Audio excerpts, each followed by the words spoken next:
सत्ता में सबसे पहले बात करते हैं पाकिस्तान के सत्ताधीश शहबाज शरीफ और असीम मुनीर की सबसे बड़ी चिंता की, सबसे बड़ी चेतावनी की, सबसे बड़ी मुसीबत की, जिसके सबूत पाकिस्तान के अवैध कब्जे वाले कश्मीर से आए। ये तस्वीर पीओके में सत्ता विरोधी प्रदर्शन की है। वैसे तो ये प्रदर्शन पिछले 3 दिनों से चल रहा है, लेकिन पाकिस्तान के सुरक्षा बलों की गोलीबारी में 8 लोगों की मौत के बाद यह विद्रोह अब आउट ऑफ कंट्रोल हो गया। जम्मू कश्मीर ज्वाइंट अवामी एक्शन कमेटी की अपील के बाद प्रदर्शनकारियों के आक्रोश की रेंज इस्लामाबाद तक आ गई। विरोध की साग की लपटें लाहौर तक है। इन तस्वीरों को देखकर यही कहा जा रहा है कि पीओके में अब पाकिस्तान की सत्ता का काउंटडाउन शुरू हो चुका है। शहबाज और मुनीर के लिए यह तस्वीर बड़ी है, क्योंकि इस विरोध के बाद कहा जा रहा है कि पाकिस्तान के हाथ से पीओके के निकलने की घड़ी आ चुकी है।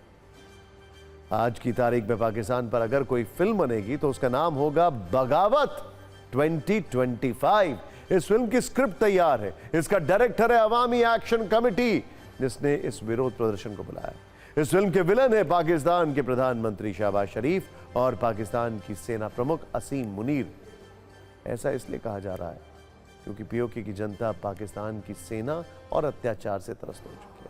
मतलब यह है कि पीओके में बहुत जल्द सत्ता का शटर डाउन होने वाला है।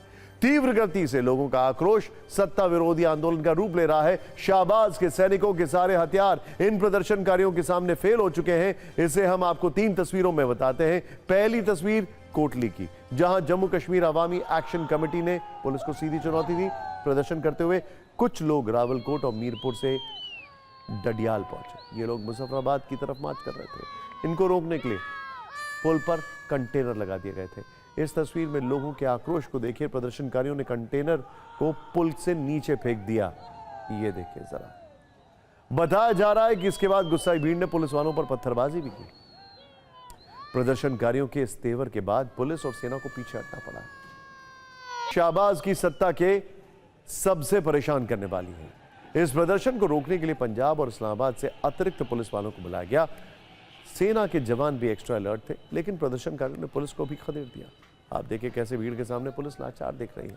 पूरी कहानी यही है कि पाकिस्तान के अवैध कब्जे वाले कश्मीर में विद्रोह बड़ा हो चुका है। अवामी एक्शन कमेटी ने इतनी संख्या में लोगों को बुलाकर चुनौती की नई चट्टान खड़ी कर दी है। पीओके की सड़कों पर लोग बुलडोजर के साथ उतरे। विद्रोह के इस लेवल को देखते हुए पाकिस्तान ने इंटरनेट बंद कर दिया है, एग्जिट पॉइंट्स को सील कर दिया।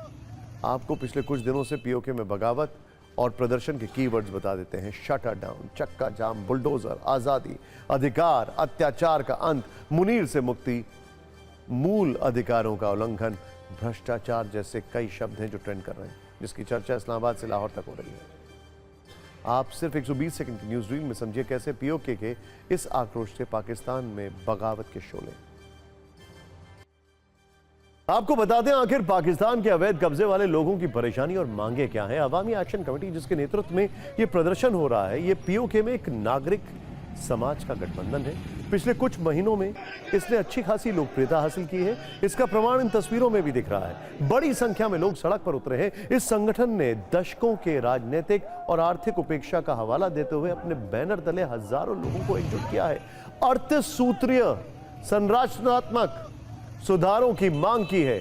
एक मांग यह भी है कि पाकिस्तान में रहने वाले कश्मीरी शरणार्थियों के लिए आरक्षित पीओके विधानसभा में 12 विधायी सीटों को समाप्त किया जाए। स्थानीय लोगों का तर्क है कि यह प्रतिनिधि शासन को कमजोर करता है। इसके अलावा बिजली की महंगी दरें भी हैं। नोट करने वाली बात यह है कि अवामी एक्शन कमेटी ने पाकिस्तान के मंत्रियों से भी बात की थी, लेकिन 3 घंटे की बैठक के बाद कोई नतीजा नहीं निकला। कुछ मुद्दों पर सहमति नहीं बन पाई। इसके बाद जो रुझान आ रहे हैं आप इन तस्वीरों में देख सकते हैं। पीओके के लोगों के क्रोध की एक और वजह, बल्कि कई वजह हैं। सच तो यह है कि पीओके से पाकिस्तान अरबों रुपए कमाता है, लेकिन सरकार का बजट पंजाब, सिंध, खैबर पख्तूनख्वा में बढ़ जाता है। पीओके को ग्रांट के नाम पर बहुत कम पैसे मिलते हैं, इसीलिए यहां पर सड़कें नहीं बनती हैं, स्कूल नहीं बनते हैं, अस्पताल नहीं बनते हैं, पुल नहीं बनते हैं।